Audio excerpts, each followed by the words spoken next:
Why modern motocross left no fear behind. Look at a starting gate from 1996. No fear everywhere. Now look at one today. Fox, Alpine Stars, Troy Lee Designs. No fear is gone. That didn't happen because the brand went bankrupt, because plenty of brands go bankrupt and come back. No Fear didn't come back to motocross because motocross stopped being the kind of sport No Fear was built for. The sport professionalized, the culture corporatized, and No Fear's entire identity was built on the era that came before all of that, what No Fear actually was. No Fear was founded in 1989 in Carlsbad, California, by twin brothers Mark and Brian Simo alongside Marty Moats, a motorcycle champion who would die in 2006. It emerged from the off-road and motocross world at exactly the right moment, when the sports culture was defined by regionalism, amateur circuits, and a general indifference to mainstream approval. The brand's marketing language was confrontational by design, slogans that essentially dared you to back down, imagery built around aggression and consequence. It wasn't subtle, and it wasn't trying to be. What made No Fear credible in that environment wasn't just the marketing, it was that the attitude matched the reality of the sport. Motocross in the late 80s and through the 90s was genuinely dangerous, poorly organized at the commercial level, and operated largely outside the corporate ecosystem. Riders were tough, often underpaid, and the culture around the sport reflected that. No Fear didn't manufacture an attitude and attach it to motocross. It read the room accurately and built a brand identity around what was already there. By the mid-90s, No Fear had expanded well beyond motocross into BMX, off-road truck racing, action sports broadly, and general youth lifestyle retail. At its peak, the brand was generating annual sales approaching $200 million. But that expansion also contained the seed of every problem that followed, because No Fear grew by attaching its identity to a cultural moment, and cultural moments end. The professionalization of the sport, the transformation of Supercross and Motocross into a professionally structured sport, happened gradually through the late 90s and accelerated sharply through the 2000s. Several forces drove this simultaneously, and understanding them together explains why the cultural environment No Fear depended on effectively ceased to exist. Factory team infrastructure became genuinely sophisticated. By the time Ricky Carmichael was dominating in the early 2000s, factory Honda and Kawasaki programs weren't just providing bikes, they were running full technical operations with data analysis, suspension programs managed by specialist companies like Showa and KYB, and structured fitness and training protocols. The amateur to professional pipeline through programs like the Loretta Lynn's Amateur National Championship, held annually since 1982 at Loretta Lynn's Ranch in Hurricane Mills, Tennessee, and the Nikki Hayden AMA Horizon Award became more clearly defined. The sport started producing riders who had been systematically developed, not just naturally selected from a pool of fearless kids. The energy drink era changed the financial architecture of the sport entirely. When Monster Energy and Red Bull entered motocross and supercross sponsorship in a serious way during the mid-2000s, Monster Energy eventually becoming the title sponsor of the entire AMA Supercross series, they brought a different set of expectations with them. These were global brands with sophisticated marketing departments, long-term athlete partnership models, and very specific requirements around image, media conduct, and brand alignment. Red Bull in particular treated athlete relationships as multi-year investments, managing media presence, producing original content, and integrating riders into campaigns that had nothing to do with motocross specifically. That model required athletes who were manageable, articulate, and camera-ready. Television contracts formalized everything further.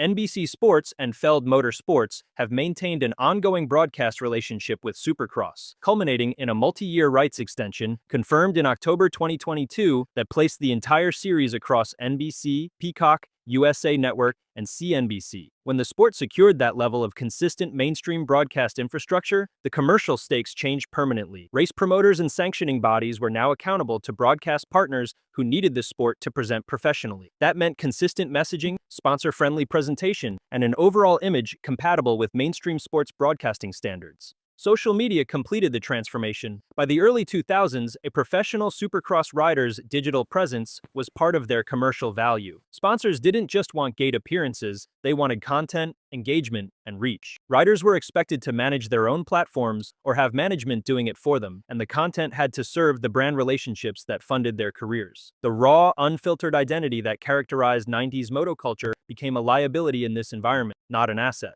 The rider archetype changed as a result of all of this. Ryan Dungey, four-time 450 Supercross champion across 2010, 2015, 2016, and 2017, and three-time 450 motocross champion, was not only an exceptional athlete. He was disciplined, media-trained, and brand-safe in a way that factory teams and title sponsors explicitly valued. Eli Tomac, Ken Roczen, Cooper Webb, all elite athletes operating in an environment where professional conduct and long-term brand compatibility are built into their career management. It happened because the commercial ecosystem around the sport demanded it and rewarded it, where No Fear's identity hit the wall. No Fear's core brand language was built on provocation. That's not an interpretation, it was the explicit marketing strategy. Confrontational slogans, imagery centered on recklessness, a general posture of defiance toward caution and consequence. In the 90s motocross context, that identity was authentic and resonant. In the environment that emerged through the 2000s, it created a structural alignment problem that no amount of product development could solve. Corporate sponsors entering the sport at scale, energy drinks, automotive brands, financial services companies, mainstream consumer goods, were building athlete programs designed to run for multiple years across multiple platforms. These partnerships required predictability. A brand manager at a major corporation approving a seven-figure athlete sponsorship is running that decision up an internal chain that includes legal, marketing, and communications departments. The question they're asking isn't whether the rider is fast, it's whether the rider's image and the gear brand on their chest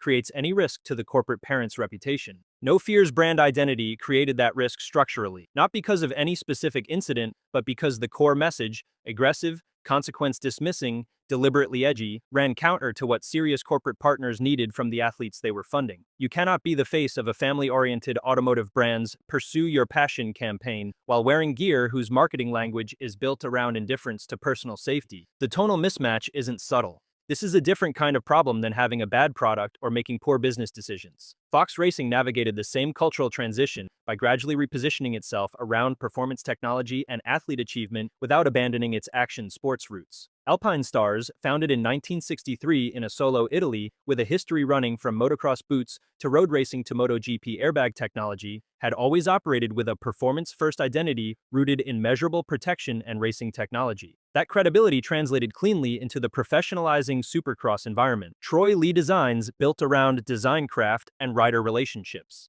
These brands had identities that could scale into a more corporate sport without contradiction. No Fear's identity couldn't, because what made it compelling in one era was precisely what made it incompatible in the next. Retail dilution and the loss of performance credibility. Parallel to the cultural misalignment problem, No Fear made strategic decisions through the 2000s that eroded its credibility within the sport itself. The brand expanded aggressively into mall retail, operating 41 stores across California, Arizona, Nevada, and several other states. It moved into lifestyle licensing and broad consumer fashion categories. This isn't unusual for action sports brands. The crossover between performance gear and lifestyle apparel has always been part of how these companies grow revenue. But the execution and the timing mattered. When a brand's performance credibility is its primary claim to authenticity in the sport, and that brand simultaneously becomes heavily associated with mall fashion and casual lifestyle licensing, the core audience starts to disengage. Riders and serious enthusiasts, the people who actually race, who buy based on protection specifications and technical performance, stopped seeing No Fear as a serious performance brand. And once that perception shifts in the core community, it cascades. Riders who might have worn No Fear gear because it was legitimate in the sport moved to brands actively investing in R&D, safety certification, and factory-level athlete programs. The brands that maintained performance credibility through this period did so by consistently reinvesting in technical development and keeping serious racing programs at the center of their identity. Alpine Star's ongoing investment in protection technology, including the Tech Air electronic airbag system, which debuted in MotoGP in 2009, meant the brand's consumer products were always connected to something technically serious. No Fear's retail expansion didn't come with a parallel investment in performance credibility that would have maintained its relevance to the audience that actually rode. The collapse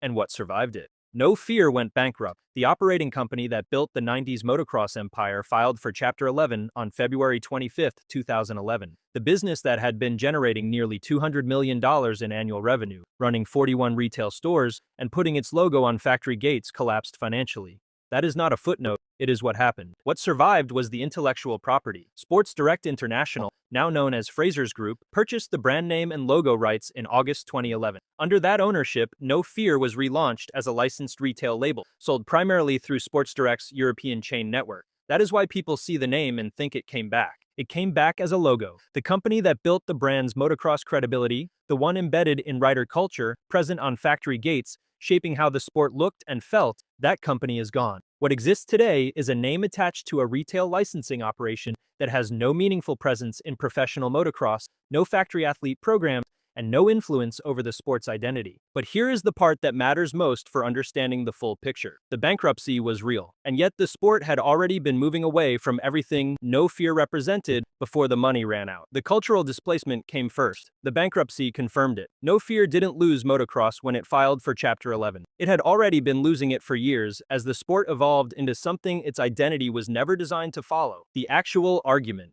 Motocross and Supercross didn't reject No Fear in any deliberate sense. There was no moment where the sport made a collective decision to move on. What happened was structural. The sport professionalized. Its commercial ecosystem matured. The athletes it produced were developed, managed, and positioned differently than the riders of the 90s. The sponsors funding the top level of the sport brought requirements that were incompatible with the brand identity No Fear had built its entire value on. No Fear was constructed for a version of motocross that was genuinely chaotic, commercially underdeveloped, and culturally defined by a kind of aggressive independence that didn't translate into boardrooms or broadcast deals. When that version of the sport gave way to something more structured, more global, and more commercially integrated, No Fear didn't have an identity that could survive the transition intact. The brands that are on factory gates today built identities that could scale with the sport. No Fear's identity was specific to an era, and when the era ended, the brand's core relevance ended with it. If No Fear is the brand that couldn't survive what motocross became, Fox Racing is the brand that did. Same era, same starting gates, same culture, completely different outcome. How Fox went from a small California operation to the logo on every factory jersey, every podium, every kid's bedroom wall, that's the next video. It's called The Logo Every Motocross Kid Dreamed of. It's up next.